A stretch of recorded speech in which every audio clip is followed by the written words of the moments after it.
Spiritus Sancti.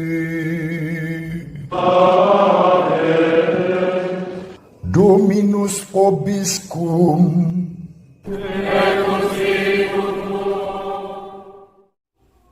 Sahabat peradaban kasih ekologis yang terkasih, selamat berjumpa dalam renungan harian bersama saya melalui channel ini. Bagaimana keadaan panjenengan pada hari ini?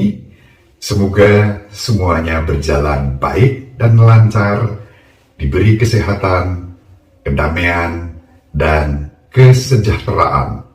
Hari ini kita merenungkan Injil Matius bab 12 ayat 46 sampai 50. Dalam Injil tersebut dikisahkan Yesus dicari oleh keluarganya. Disebutkan ibu dan saudara-saudaranya mencari Yesus.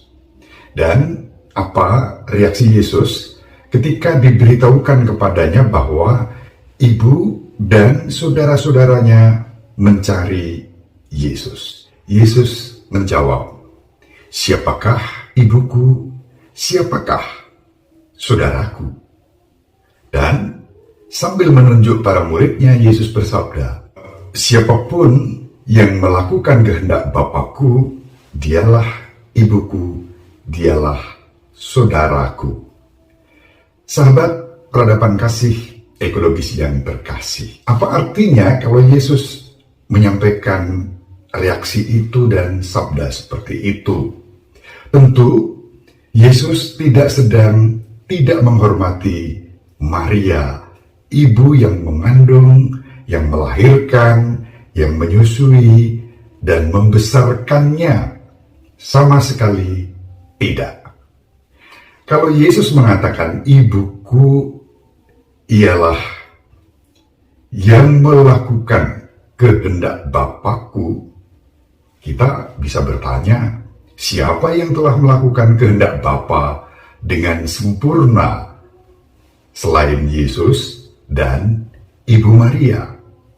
Maka di sini Yesus juga menegaskan disposisi Ibu Maria sebagai pelaksana kehendak Bapa.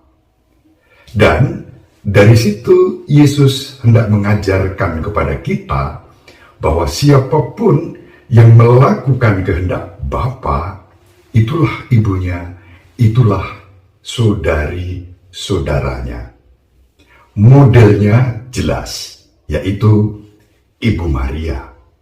Dan kita diajak untuk menjadikan Ibu Maria sebagai model kita di dalam menghayati jati diri kita sebagai anak-anak Bapa. Dengan sabda ini, Yesus memang membuka luas pengertian tentang keluarga kerajaan Allah. Ciri khas keluarga kerajaan Allah adalah melaksanakan kehendak Bapa di dalam kehidupan kita.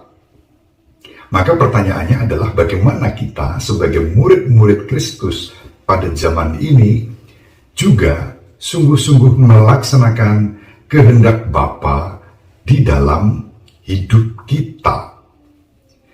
Kita diajak untuk merefleksikan apa yang sudah kita lakukan sebagai upaya untuk melaksanakan kehendak Bapa.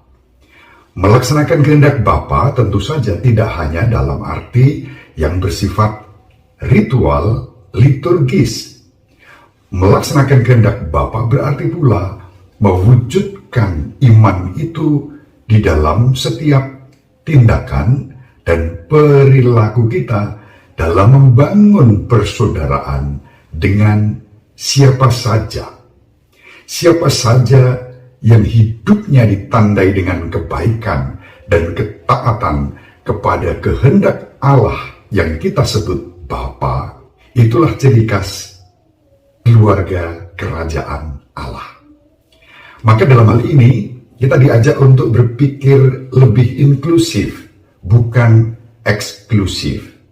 Kita diajak untuk memiliki paradigma baru tentang keluarga kerajaan Allah yang tidak hanya ditentukan oleh relasi-relasi hubungan daging dan darah, tetapi dalam relasi rohani, dalam relasi spiritual.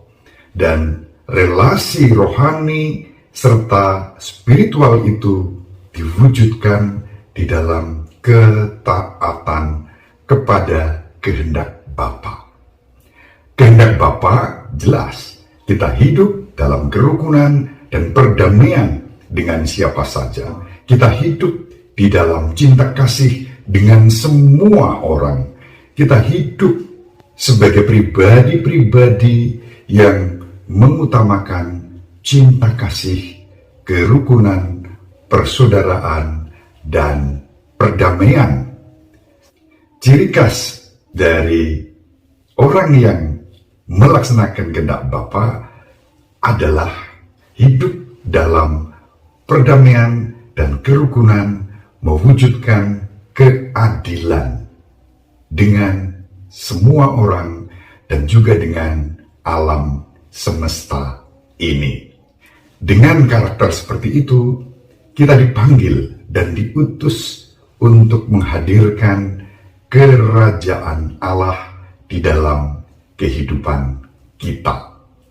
Mari, sahabat peradaban kasih ekologis yang terkasih, kita wujudkan ciri khas dan identitas kita sebagai anak-anak Bapa dengan cara yang ditandai dengan inklusivitas, kerukunan, dan persaudaraan. Kan egoisme kita sembelih sifat-sifat egoistik yang memecah belah, yang merusak kerukunan dan persaudaraan sebagai persembahan kepada Allah. Dengan itu, lalu kita menghayati hidup yang rukun dan damai dengan siapa saja. Mari sahabat peradaban kasih ekologis yang terkasih, kita saling mendoakan agar dimampukan untuk mewujudkan semangat sebagai saudari-saudara Yesus dalam kebersamaan sebagai keluarga besar kerajaan Allah yang taat pada kehendaknya. Ibu Maria mendoakan kita, Bapak Yusuf merestui kita dengan keheningannya. Semoga panjenengan semua dimanapun berada bersama seluruh anggota keluarga dibimbing, dilindungi, dan diberkati oleh Allah yang Maha Kuasa, Bapa dan Putra dan Roh Kudus. Amin. Salam sehat, tetap semangat, jangan lupa bahagia. Sahabat peradaban kasih yang terkasih, sampai jumpa pada episode berikutnya. Terima kasih atas kebersamaan kita. Salam peradaban kasih ekologis, berkah dalam